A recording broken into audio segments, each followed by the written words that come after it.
चुनाव दर चुनाव हार के बाद मोदी के नेतृत्व पर सवाल उठने लगे हैं। सवाल उठाने वाले लोग कोई और नहीं बल्कि खुद भाजपा और आरएसएस के ही हैं। लोग कहने लगे हैं कि मोदी का करिश्मा खत्म हो गया है, मोदी के तरीके अब पुराने पड़ गए हैं, उनके राजनीति का स्टाइल अब ओल्ड हो गया है। बात कितनी बिगड़ चुकी है इसका अंदाजा आप इस बात से लगा सकते हैं कि आज राष्ट्रीय स्वयंसेवक संघ यानी कि आरएसएस के मुखपत्र ऑर्गेनाइजर ने अपने संपादकीय में लिखा कि भाजपा को आगे भी चुनाव जीतते रहना है तो सिर्फ मोदी मैजिक काफी नहीं होगा। कुछ समय पहले तक जीत की गारंटी माने जाने वाले मोदी जी के नेतृत्व पर आखिर सवाल क्यों उठने लगा है। जिनके चेहरे पर चुनाव लड़कर भाजपा ने चुनाव दर चुनाव जीत हासिल की, अब वही चेहरा भाजपा के लिए नुकसानदायक क्यों साबित हो रहा है। क्या योगी आदित्यनाथ जैसे लोग मोदी के लिए चुनौती बनते जा रहे हैं?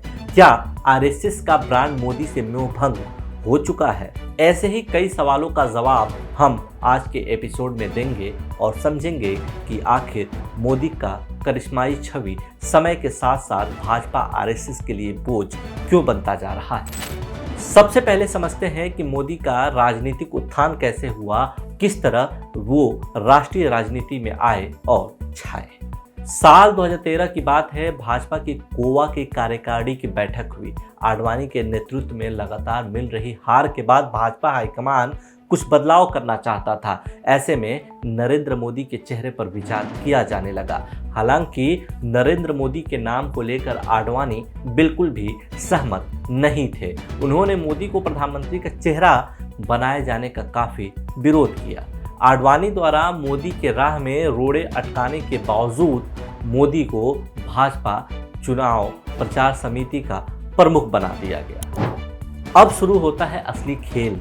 नरेंद्र मोदी के नेतृत्व में एक तरफ भाजपा और आरएसएस के लोग हिंदुत्व की कट्टर विचारधारा को जन जन तक फैला रहे थे, तो दूसरी तरफ Narendra Modi media, social media के थ्रू युवाओं को, बुजुर्गों को, महिलाओं को, किसानों को, दलितों को, आदिवासियों को, या यूँ कहें कि पूरे देश को ही सपना दिखा रहे थे, वायदे कर रहे थे, एक न्यू इंडिया बनाने की बात कर रहे थे। सब कुछ प्लानिंग के हिसाब से चलता गया और वो वक्त भी आ गया जब साल 2014 में लोकसभा चुनाव हुआ और देश में मोदी युग की शुरुआत हुई। 2024 का चुनाव जीतने के बाद भाजपा में एक अलग तरह का विश्वास, भरोसा और कॉन्फिडेंस आने लगा। मोदी जी के नेतृत्व में बड़ा सपना देखा जाने लगा देश को कांग्रेस मुक्त बनाने का। तमाम बड़े बड़े दावे भी किए, तमाम कोशिशें भी की, बावजूद इसके वो भारत को कांग्रेस मुक्त तो नहीं बना सके। हाँ, इस कड़ी में दक्षिण भारत और पूर्वी भारत पूरी तरह भाजपा मुक्त जरूर हो गया है। आज हम इसी विषय पर बात करेंगे कि आखिर चुनाव में जीत की गारंटी माने जाने वाले मोदी का करिश्मा चुनाव दर चुनाव खत्म क्यों होता जा रहा है और वो भाजपा के लिए बोझ क्यों बनते जा रहे हैं। इस एपिसोड के अंत तक बने रहिए, इसमें आपको कई नई जानकारियां मिलेंगी। साल 2014 में मोदी जी के ताजपोशी के बाद भाजपा ने लगातार बुलंदियों के शिखर को छुआ। मोदी के नेतृत्व में भाजपा को चुनाव दर चुनाव जीत हासिल होने लगी। साल 2018 में मोदी नेतृत्व का एक ऐसा स्वर्णिम काल था जब भाजपा की 21 राज्यों में सरकार थी, 71% आबादी पर उसका हुकूमत था। और आज हालत यह है कि भाजपा की सिर्फ 15 राज्यों में ही सरकार बची है, 44% जनता पर ही अब उसका शासन बचा है।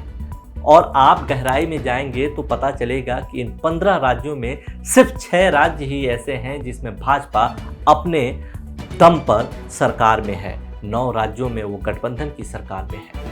आपको जानकारी के लिए हम बता दें कि पिछले 4-5 महीनों के दौरान ही मोदी के नेतृत्व में लड़े गए चुनाव में भाजपा ने अपने हाथ से हिमाचल प्रदेश, कर्नाटक जैसे 2 बड़े राज्यों को गंवा दिया है। अगर हम मोदी जी के नेतृत्व में लड़े गए पिछले 5 साल के आंकड़ों की बात करें तो मई 2018 से मई 2023 के दौरान कुल 31 विधानसभा चुनाव हुए, इसमें भाजपा ने सिर्फ 6 चुनावों में ही बहुमत हासिल की, जबकि उन्होंने साम दाम दंड भेद की नीति अपनाकर 16 राज्यों में सरकार बनाई है। महाराष्ट्र और मध्य प्रदेश में जैसे राज्यों का एग्जाम्पल तो आपके सामने है ही कि कैसे वहां सरकार हाईजैक कर ली गई। आज अगर हम पूरे भारत की बात करें तो उसे 6 भागों में बांटा जा सकता है। सबसे पहले आते हैं दक्षिण भारत में, देखते हैं वहां भाजपा की हालत कैसी है। दक्षिण भारत में कुल 5 राज्य और 1 केंद्र शासित प्रदेश शामिल है, लेकिन आज हालत यह है कि कर्नाटक हारने के बाद भाजपा की एक भी जगह सरकार नहीं बची है। अगर संसद सदस्यों की बात की जाए तो दक्षिण भारत में कुल सांसदों की 130 सीटें हैं, जिसमें भाजपा के कुल 29 सांसद हैं। अब जब कर्नाटक भाजपा के हाथ से चला गया है तो 2024 में इतनी सीटें भी निकालनी उसके लिए मुश्किल हो सकती हैं। यानी सीधे सीधे शब्दों में कहा जाए तो दक्षिण भारत लगभग भाजपा मुक्त हो गया है। पूर्वी भारत की बात की जाए तो उसमें बंगाल, बिहार, झारखंड और उड़ीसा शामिल है। बंगाल में ममता दीदी की सरकार है, बिहार में नीतीश कुमार जी की सरकार है, उड़ीसा में बीजू जनता दल की सरकार है और झारखंड में हेमंत सोरेन के नेतृत्व में यूपीए की सरकार है। इस तरह देखा जाए तो पूर्वी भारत में एक भी राज्य ऐसा नहीं है जहां भाजपा या उसके गठबंधन की सरकार हो। सीधे सीधे शब्दों में आप कह सकते हैं कि पूर्वी भारत भी पूरी तरह भाजपा मुक्त हो चुका है। अब आते हैं उत्तर भारत की तरफ, जिसमें दिल्ली, पंजाब, हरियाणा, हिमाचल, यूपी और उत्तराखंड शामिल हैं। ये भारत का वही हिस्सा है जहां अभी भी भाजपा मजबूत स्थिति में है। उत्तर के 3 राज्यों यानी कि यूपी, उत्तराखंड और हरियाणा में भाजपा की सरकार है, जबकि हिमाचल प्रदेश में कांग्रेस की और दिल्ली और पंजाब में आम आदमी पार्टी की सरकार है।